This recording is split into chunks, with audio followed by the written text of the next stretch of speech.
trajo David el arca, había una gran fiesta, un gran ejército masivo que se ha reunido, y dicen los filisteos, gracias a Isbenob, el gigante, uno de los gigantes, de los 4 gigantes que quedaban, vamos a la guerra. Y se levantaron los filisteos y terminó.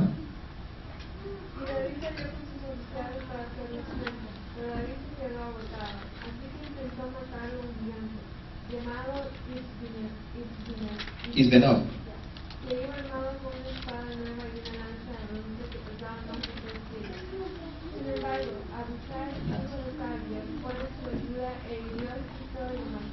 Hasta ahí, hasta ahí. ¿Alguien tiene otra traducción? ¿No? ¿Nadie tiene otra traducción?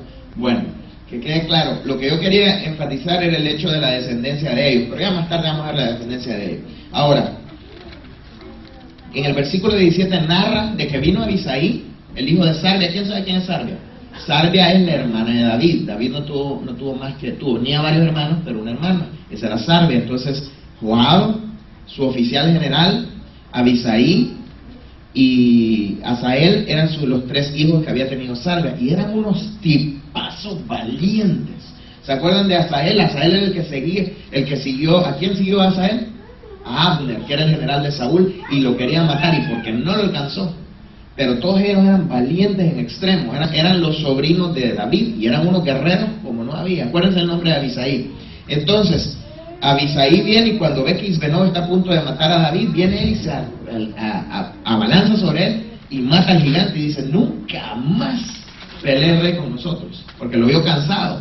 Ahora, ¿le dijo Dios a David, no pelees más porque te ves viejito? No. Si David, siendo un niño, mató a un gigante, ¿por qué siendo una persona mayor no podía pelear? David tenía alrededor de 60 años por ahí. Y si fue Moisés de 80 cuando empezó, ¿podía o no Moisés pelear? Claro que hubo muchísimas batallas. Pienso uno que Moisés nada más iba con pastor. Pero ¿se acuerdan de que cuando lo leímos, vimos que Moisés fue grande batalla? Josué tenía 60 cuando empezó la conquista de Canaán. ¿Quién dice que David no podía seguir peleando? ¿Quién dice que a mi edad importa? Si cuando Moisés cuando yo llegué a 82, digo, ahorita no puedo empezar, debería haber empezado a los 80. Pero antes de los 80, hermano, hay mucha cuestión bíblica para soportar de que usted puede seguir para adelante sin importar la edad, sin importar nada, hermano. Porque Dios no está viendo la edad, está viendo el corazón.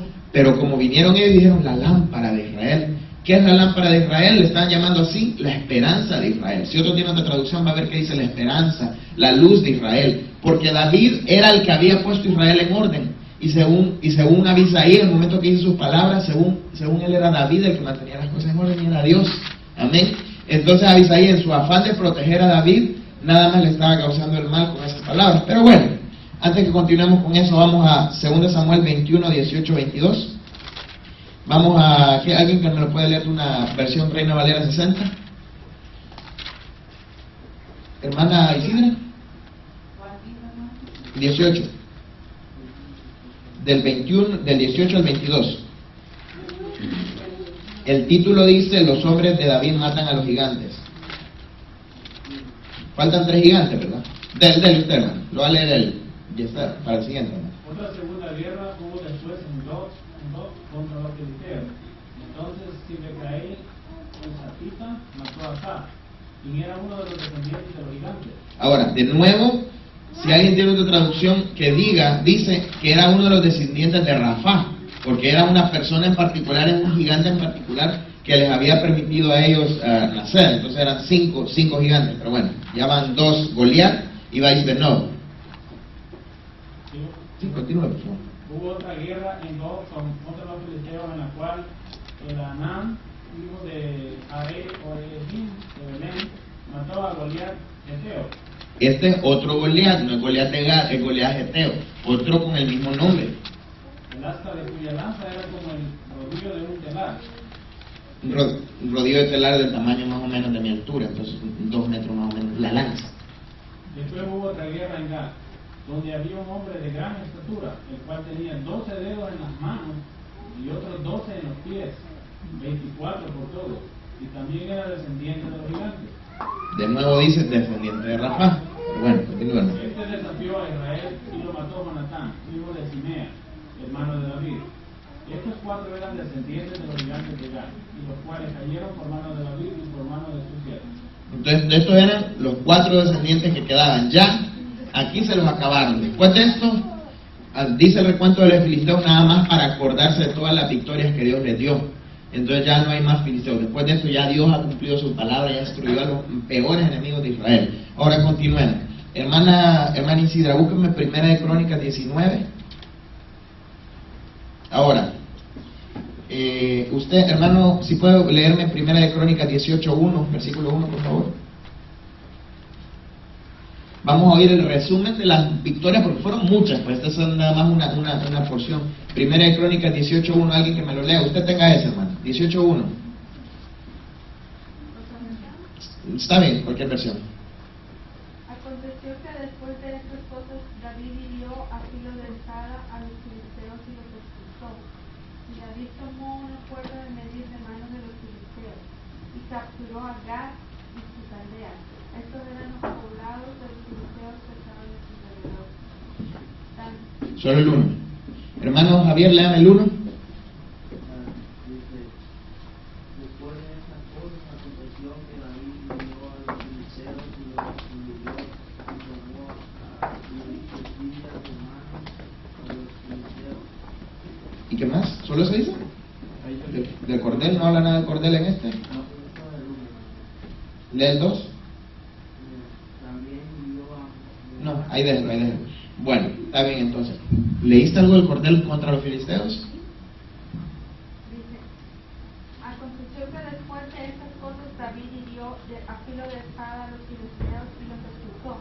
David tomó una cuerda de medir de mano de los filisteos y capturó a Gad y a sus aldeas. Estos eran los poblados de los filisteos que estaban. Ahora, esto de la cuerda de medir era una cuestión en la antigüedad, que lo que se hacía era de que se ponía una medida y todos los que fueran de cierta altura para arriba los mataban, que porque ya se sabía que eran adultos, y los que fueran de cierta estatura para abajo era por la edad, y él sabía que lo más probable es que eran niños, entonces se podían tomar como esclavos.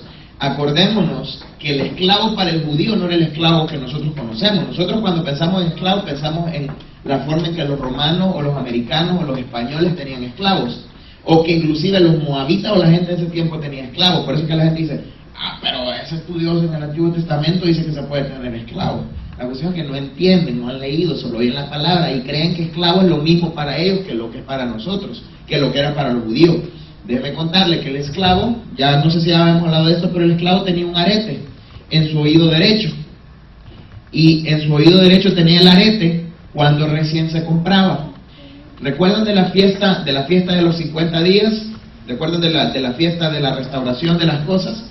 Cada 7 años venía el dueño del esclavo y le decía, ok, le dije, ya cumpliste 7 años, es hora de liberarte, ya pagaste tu deuda. Por eso es que tenía que trabajar 7 años Jacob para conseguir su esposa y otros 7 años para la otra. Estaba trabajando cacique de esclavo, pero sin el arete, amén. Entonces el judío le ponía el arete al esclavo y cuando pasaban los 7 años le decía, ya sos libre de irte, pero si te querés quedar, sos bienvenido a quedarte.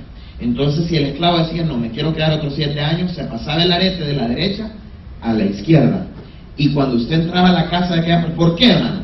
Porque en la antigüedad, digamos que la familia de la X persona se le acabó el dinero, perdió todo, hizo un mal negocio, se quedó sin nada. Entonces, en vez de convertirse en un mendigo, porque no podía haber mendigos en Israel, porque era una cosa mala, porque hubiera un mendigo, venía alguien y le decía a su hermano, su amigo, quien fuera, y lo tomaba como esclavo. O si había guerra, tomaban esos como esclavos.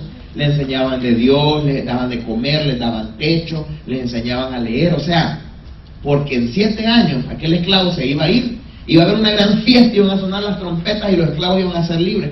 Entonces el esclavo, que antes era esclavo de, por obligación, como nosotros fuimos esclavos por pecado un día, las trompetas sonaron y nosotros decidimos ser esclavos por amor y nos pasamos el arete del lado derecho que teníamos por el pecado y nos lo colocamos en el izquierdo, en nuestro corazón, amén, diciendo que ahora queremos estar con Él, pero por amor. Entonces, cuando usted entraba a una casa y estaba el dueño de la casa y usted miraba que todos los esclavos tenían el arete a la izquierda, usted sabía que con la persona que usted estaba era un buen jefe, era una buena persona, era un buen administrador. Entonces, cuando usted entraba en la clase de un judío, miraba a los esclavos y se fijaba cuántos lo tenían en el izquierdo, y así usted sabía qué tan buena persona, qué tan cristiano, qué tan judío era, amén.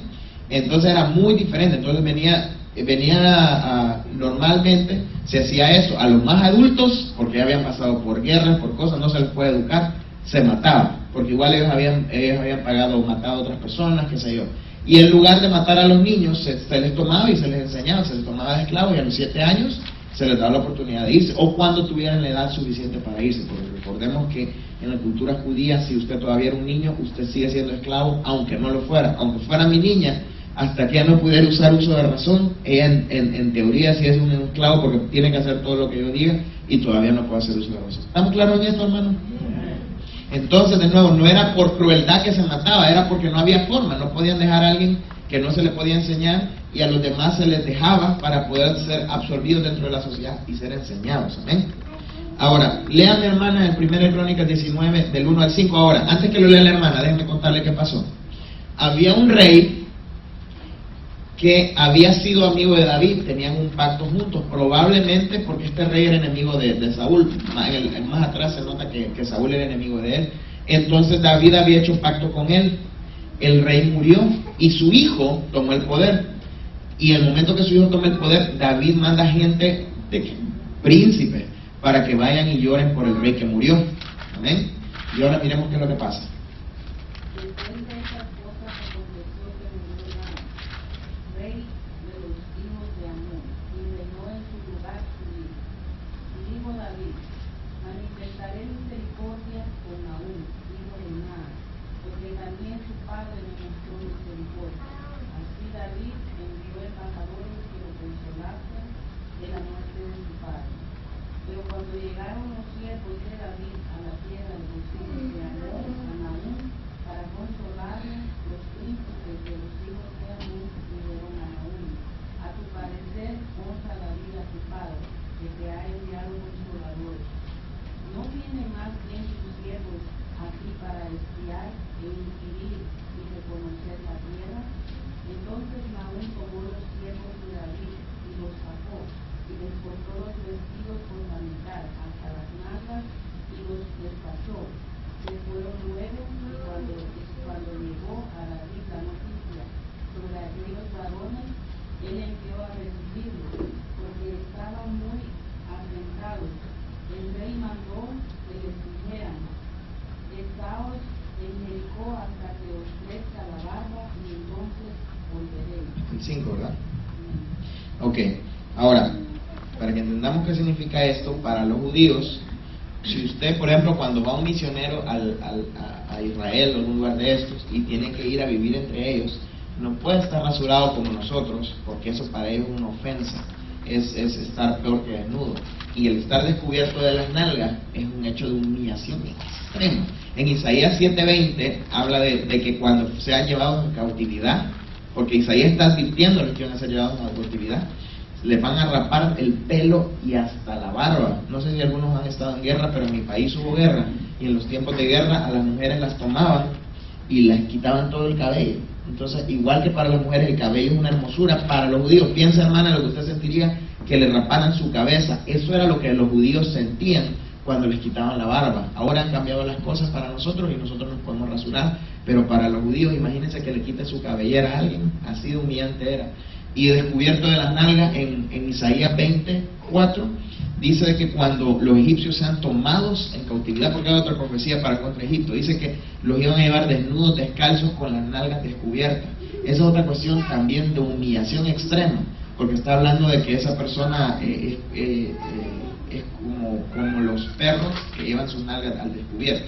¿Sí lo estamos entendiendo? Entonces es una humillación extrema. Mejor hubiera sido que los mataran y no que les hicieran eso. Ahora, vamos a ver qué pasa. Vamos a Primera de Crónicas 19, del 6 al 15. Ahora, si alguien más lo puede leer, ¿qué más?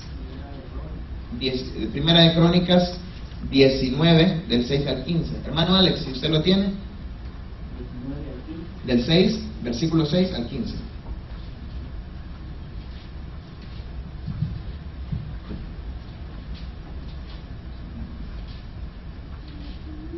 6 al 15. Por favor.